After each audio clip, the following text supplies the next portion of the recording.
group Hamas has accepted a proposal for a truce put forward by mediators Qatar and Egypt in the 7-month-old war in Gaza. This as Israel renewed an order for civilians in Rafah to evacuate ahead of a long-threatened invasion of the city. The proposal includes 3 phases of ceasefire, each lasting for 42 days.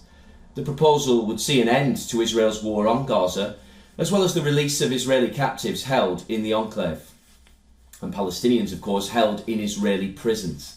While on the development side, the last phase it involves a 3 to 5 year reconstruction plan for Gaza, and perhaps more significantly, an end to the Israeli blockade of the enclave. Meanwhile, the US, which is also involved in the negotiations along with Qatar and Egypt, said it's reviewing the Hamas response with its West Asian allies. Hamas's announcement was met with celebrations in Gaza, as Palestinians hoped it would finally bring an end to the nearly 7-month-long war. This resulted in the death of at least 34,700 people in the Palestinian territory.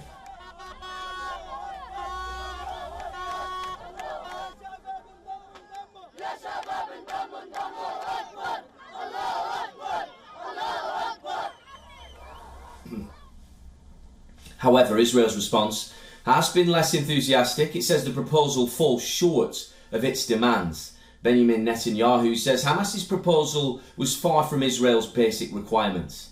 But negotiators will continue discussions. While one Israeli official said Hamas's announcement appears to be a ruse to cast Israel as the side refusing a deal. The advancement in truce deal comes as Israel continues to emphasise its desire to attack Rafah in southern Gaza in its bid to completely defeat Hamas, where it says 4 Hamas battalions are believed to be stationed.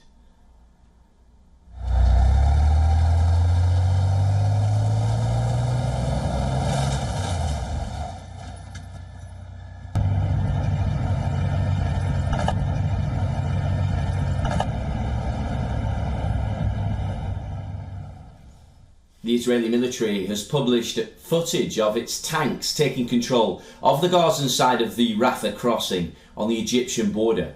The IDF says the crossing was captured amid a pinpoint operation against Hamas in limited areas of eastern Rafah. The Israeli army further added that they had used intelligence that Hamas were using the crossing area for terror purposes. The IDF have also released this footage where they've put up the Israeli flag in Gaza's Rafah.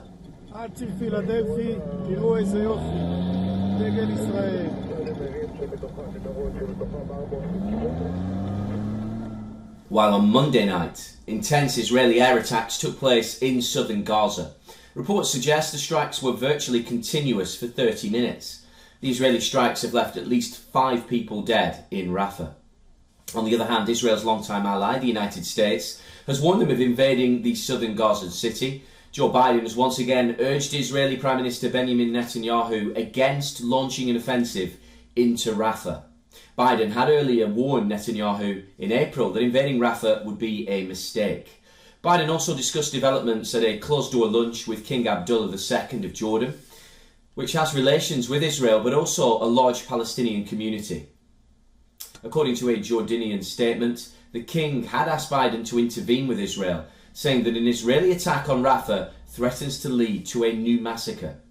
But hours after the call between Biden and Netanyahu, Israel issued its second warning in a day for 100,000 Palestinians to evacuate the city. They said it was preparing for a ground invasion where more than 1 million people uprooted by the 7-month war have been crowded together.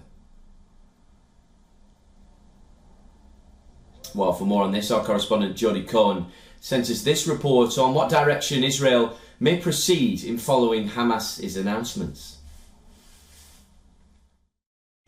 So I think Israel would say at this stage that there are 3 key points with Hamas's announcements. Number 1 is the way it was presented. This isn't Hamas accepting Israel's proposal negotiated with mediators over past weeks. Israeli officials are suggesting that this is a new proposal from Hamas i.e. that Hamas rejected Israel's offer, which the US and UK called extraordinarily generous. The second point is that Israel says the new proposal is far from Israel's basic needs and reportedly includes numerous demands from Hamas. We don't yet know the full details, but it could mean that negotiations are set back potentially by weeks as each point is negotiated. And the third point is that some of these demands could already have been discussed and dismissed in previous talks, with Prime Minister Netanyahu calling them delusional, such as Hamas's demand for a full ceasefire before the 132 hostages are released, or that Hamas would stay in power on Israel's border when Hamas has said it would carry out more 7th of October style massacres against Israel at every opportunity. Well, Jodie further explains the pressure Prime Minister Netanyahu is currently feeling from the protests in Jerusalem, Tel Aviv, New York, and now from the Biden administration in terms of accepting Hamas's deal. Right, so there's a lot of pressure on Prime Minister Netanyahu from the hostage families, who understandably want everything done to secure the release of their loved ones, from the ultra-nationalists in Netanyahu's coalition who believe that Israel's wider security is most important, and from the Biden administration who want the war to be over as soon as possible, an end to the protests on US campuses, and a focus on the US elections in November. But Netanyahu has suggested that Israel won't be pressured into a deal that's dangerous for Israel. Israel has said that it's carrying out limited targeted operations now in Rafah, which, remember, had been America's request rather than a major ground offensive. Now, they said that the operations are to put pressure on Hamas in these talks. The IDF has said that Israel is now in control of a key road and the Gazan side of the Rafah crossing between Egypt and Gaza, that they've killed at least 20 gunmen, located 3 significant Hamas tunnels, and Israel said that they took efforts to evacuate civilians, including coordinating with international organizations in the area before the operation began. Meanwhile, talks are set to continue on Tuesday.